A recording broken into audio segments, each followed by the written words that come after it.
क्या आप मुझे मारना चाहती थी माँ? आरती बचपन से ही पढ़ने में बहुत कमजोर थी। उसका शरीर का रंग सांवला था, चेहरे का डिजाइन कुछ खास नहीं था। औरों की अपेक्षा भगवान उसके दांतों के भी बनावट अच्छा नहीं दिए थे। आरती का चेहरा अच्छा ना होने के कारण स्कूल में बच्चा अक्सर उसे चिढ़ाते रहते थे। कोई आरती का फ्रेंड बनने के लिए तैयार नहीं था। जब आरती अपने गांव के गलियों से गुजरती थी, बगल में खड़े लोग भी अपना मुंह फेर लेते थे।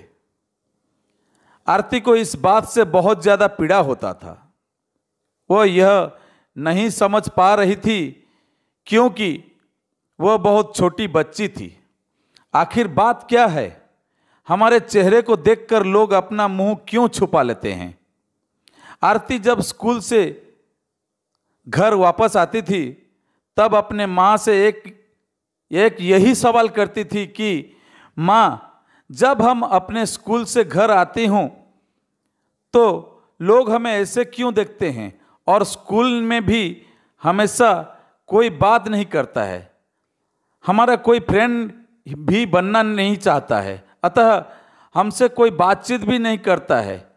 इतना बात सुनकर आरती की माँ की आंख से आंसू आ गया। वह फपक फपक कर रोने लगी, लेकिन अपनी बिटिया को यह नहीं समझा पा रही थी तुमसे लोग इतना घृणा क्यों करते हैं। माँ आरती से बहुत ज़्यादा प्यार करती थी। गली मोहल्ले में आरती को मनहूस जब लोग बोला करते थे, आरती की माँ कड़ी शब्दों में जवाब दे देती थी। आरती की माँ अपने कलेजे के टुकड़े को हर वक्त अपने साथ में रहती थी और जो भी उसे बोलता था उसके बदले में जवाब देती थी।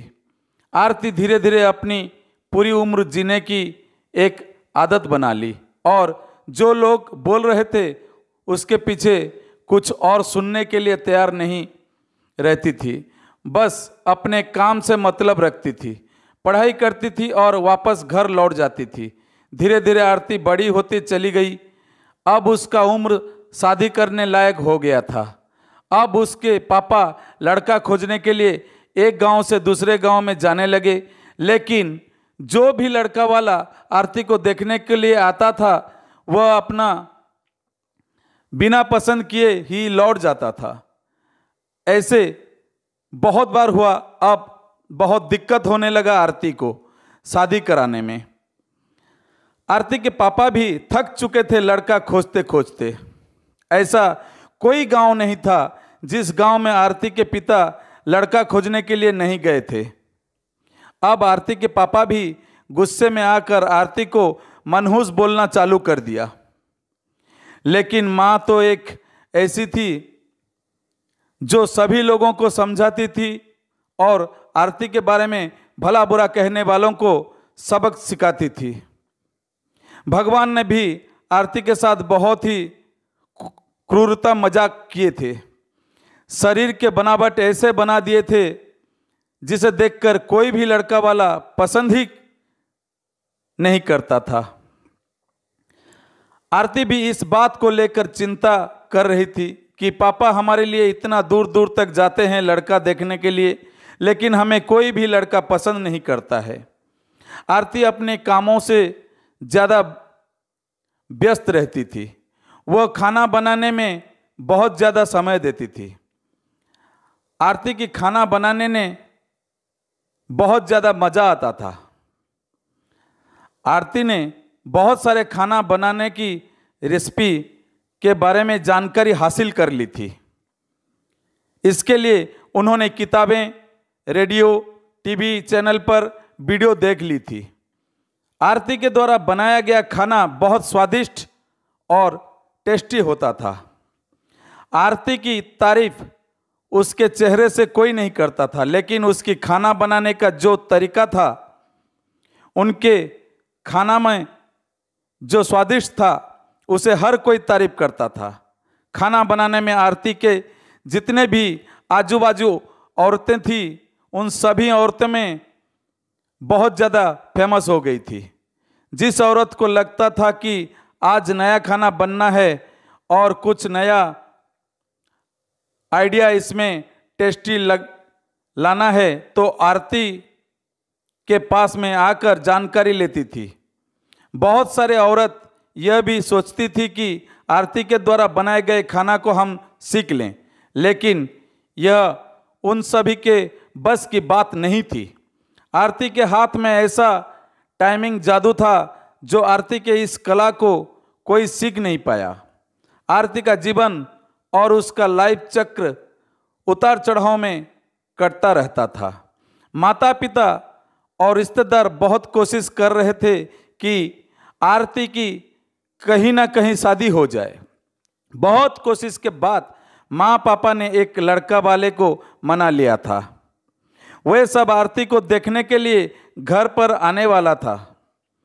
आरती को इस बात की खबर लग जाती है कि हमारी शादी होने वाला है। आरती दुखी हो जाती है और गुस्सा करने लगती है, और आरती रोती हुई कहने लगती है कि आप सब इतने सारे लड़के वालों को देखने के लिए बुलाते हो, लेकिन कोई हमें पसंद नहीं करता है, और जो भी आता है हमारी मजाक बनाकर चला जाता है।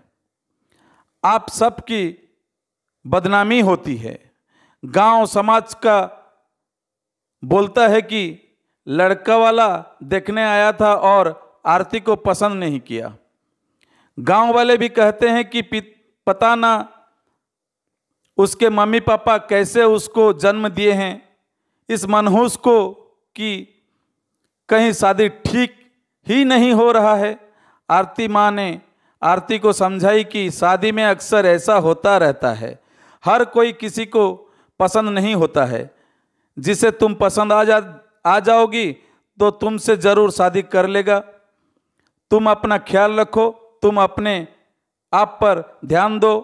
कौन तुम्हें पसंद करेगा या नहीं करेगा यह तुम उनके पर छोड़ दो। अगले दिन लड़का वाला आरती को देखने वाले थे, लेकिन आरती उसी दिन सुबह में ही सज संवर कर कहीं निकल गई थी।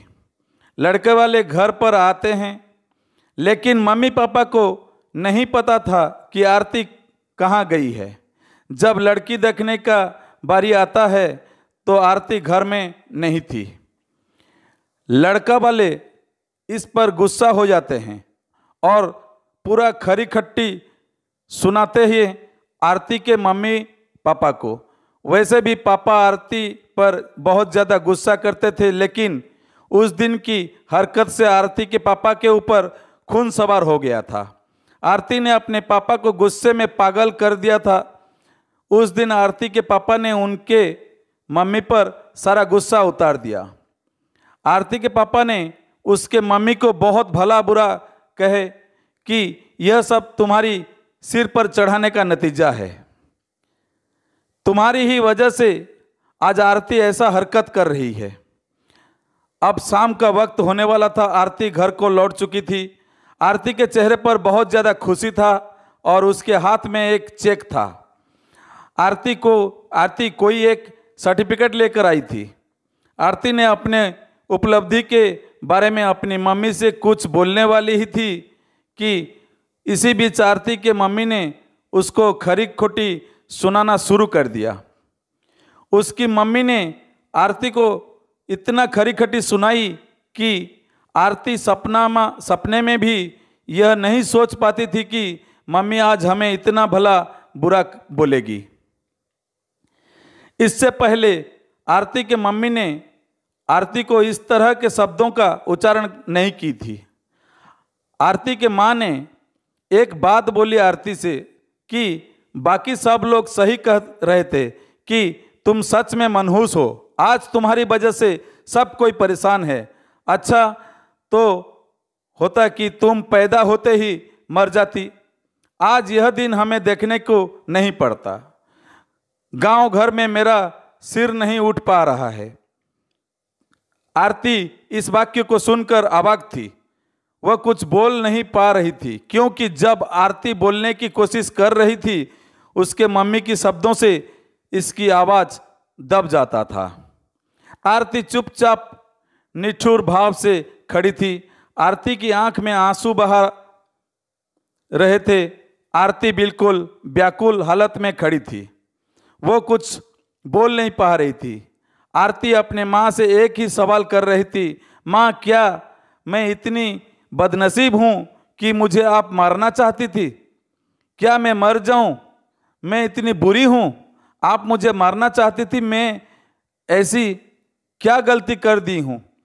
आरती के द्वारा बोला गया एक भी बात का असर उसके मम्मी पर नहीं था। आरती की मम्मी काम कर रही थी और गुस्से में आरती के ऊपर में अनकों की बात का प्रहार कर रही थी। आरती निठुर भाव से अपने मम्मी की ओर देखी और उसके बातों को सुन रही थी। आंख से आंसू बहा रहा था, लेकिन आरती चुपचाप खड़ी रही। आरती एक ही सवाल कर रही थी, माँ क्या आप मुझे मारना चाहते हो? गुस्से में मम्मी ने भी बोल दी हाँ। आरती बिना एक पल बिताए ही सीधा अपने कमरे में जाकर दरवाजा बंद कर लेती है। 1-2 मिनट के बाद मैं मम्मी का गुस्सा शांत होता है, तब आरती के मम्मी को अपनी गलती का एहसास होता है। उसके मम्मी आरती के रूम के तरफ गई और दरवाजा खोलने के लिए बोली, लेकिन आरती ने अपने रूम को अंदर से बंद कर लिया था। आरती के माँ ने जब देखी कि आरती अंदर से दरवाजा बंद कर ली है, आरती की माँ सोची कि यह कोई गलत कदम नहीं उठा ले। इसीलिए आरती के मम्मी ने उसके पापा के पास तुरंत कॉल की घर आने के लिए। दोनों ने दरवाज़ा खोलने के लिए काफ़ी कोशिश की, लेकिन आरती ने दरवाज़ा नहीं खोली। कुछ समय बीतने के बाद आरती के पापा को जब अब एहसास हो गया कि आरती कुछ गलत कर ली है, आरती के पापा ने तुरंत दरवाज़ा को तोड़ दिए। आरती के मम्मी पापा ने अंदर का सीन देखा तो अवाक रह गए। आरती ने दुपट्टे का फंदा बनाकर पंखा से लटक रही थी। अभी ज़्यादा वक्त नहीं हुआ था, वह सिर्फ बेहोश हुई थी। माँ और पापा ने तुरंत उसे उठाकर पंखा से अलग किए, फिर गले से दुपट्टा निकाला और बेड पर आरती को लेटा दिए। स्थिति को देखते हुए उन्होंने तुरंत डॉक्टर को कॉल लगाए। माँ की नज़र अपनी लाडली बेटी आरती के मुट्ठी बंधे हाथ पर जाता है। हाथ में एक चिट्ठी रहता है और टेबल पर पड़ी 5 लाख का चेक मिलता है, जिसमें 5 स्टार होटल में शेफ की नौकरी करने के लिए कन्फर्मेशन लेटर था। उसी कन्फर्मेशन लेटर और चिट्ठी को लेने के लिए आरती बाहर गई हुई थी। कुछ समय के बाद डॉक्टर आते हैं और आरती का इलाज करते हैं।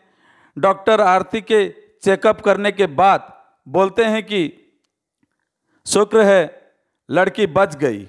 कुछ सेकंड और देरी होता तो आज यह लड़की हम सभी के बीच नहीं रहती। आरती बेड पर बेहोश अवस्था में पड़ी थी। डॉक्टर ने बोला कि आरती धीरे धीरे कुछ घंटों में ठीक हो जाएगी। मैं दवा लिख दे रहा हूँ, जिसे आप मेडिकल स्टोर से मंगा लीजिए। तभी माँ और पापा ने उस चिट्ठी को खोलकर पढ़ा, जिसमें कुछ इस प्रकार से लिखा था, मम्मी और पापा, मैं जानती हूँ कि मैं जन्म से लेकर आज तक कोई ऐसा कार्य नहीं की जिससे आप लोगों का गर्व महसूस हो, लेकिन मैं आपसे बताना चाहता हूँ कि मैं खाना पकाने में नेशनल लेवल कंपटीशन को जीत चुकी हूँ। इसमें मुझे 5 लाख का चेक और प्रथम स्थान मिला है। मेरे द्वारा बनाया गया खाना अंग्रेजों को इतना पसंद आया कि वह मुझे एक बहुत बड़े होटल में बतौर मास्टर शेफ की नौकरी के लिए कंफर्मेशन लेटर भी दे दिया था। पूरी दुनिया में खिलाफ हो, मुझे इस बात का कोई फर्क नहीं पड़ता था और नहीं पापा की कड़वी बातें मुझे रुलाती थी। मैं पापा से हर वक्त प्यार करती थी और मम्मी को दिल से चाहती थी। मैं जानती थी कि मम्मी और पापा केवल बाहर से ही सख्त दिखते हैं, लेकिन अंदर से मुझे बहुत ज़्यादा प्यार करते हैं। यदि मम्मी और पापा मुझे प्यार नहीं करते तो मेरे लिए बिना कहे हुए कपड़ा, मिठाइयाँ, किताबें नहीं लेकर देते। माँ की ममता और प्यार को कोई क्या बयां कर सकता है। माँ मेरी चाहत और दुनिया थी। पापा की प्यार मुझे बहुत सताएगी। मैं अब इस दुनिया को अलविदा कहकर जा रहे हैं। मेरी माँ, मेरे पापा इस दुनिया के सबसे खूबसूरत हैं। मैं जानती हूँ कि आपने कभी ना कभी भगवान से प्रार्थना जरूर की होंगी कि अगले जन्म में मेरे को ऐसे औलाद मत दीजिएगा, लेकिन मैं भी भगवान से प्रार्थना करती थी कि अगले जन्म में क्या 7 जन्मों तक मुझे आप जैसे ही मम्मी पापा मिले। और आज यही प्रार्थना कर रही हूँ। मैं उस भगवान के पास जा रही हूँ जिसे आप लोग बहुत पहले हम हैं वहाँ पर भेजना चाहते थे। चिट्ठी में बहुत सारे इमोशनल बातें लिखी गई थी, जिसे पढ़कर आरती की मम्मी पापा की पांव तले जमीन खिसक गए थे। आरती के मम्मी पापा बहुत पछतावा कर रहे थे और उनके आंख से आंसू बहुत ज़्यादा गिर रहे थे। आरती बेड पर भीड़ पड़ी हुई थी। उसकी माँ उसके सिर पर हाथ फेर कर रो रही थी। पिता को बर्दाश्त नहीं हो रहा था। वह भी आरती के लिए जोर जोर से चिल्लाकर रोने लगे। आज के इस कहानी से हमें यही शिक्षा मिलता है कि हमें कभी भी दूसरे के बारे में कमेंट नहीं करना चाहिए। भगवान जो भी उस व्यक्ति को दिए, बहुत कुछ सोच समझकर ही दिए होंगे। दूसरे पर कमेंट करने से पहले खुद को भी देख लेना चाहिए कि हमारे अंदर कितना अवगुण है। दोस्तों, ये कहानी आप लोगों को कैसी लगी कमेंट बॉक्स में ज़रूर बताइए। मेरे चैनल को सब्सक्राइब कर दीजिए। मेरे चैनल को वॉच करने के लिए आप लोगों को बहुत बहुत धन्यवाद। नमस्कार। जय जगन्नाथ।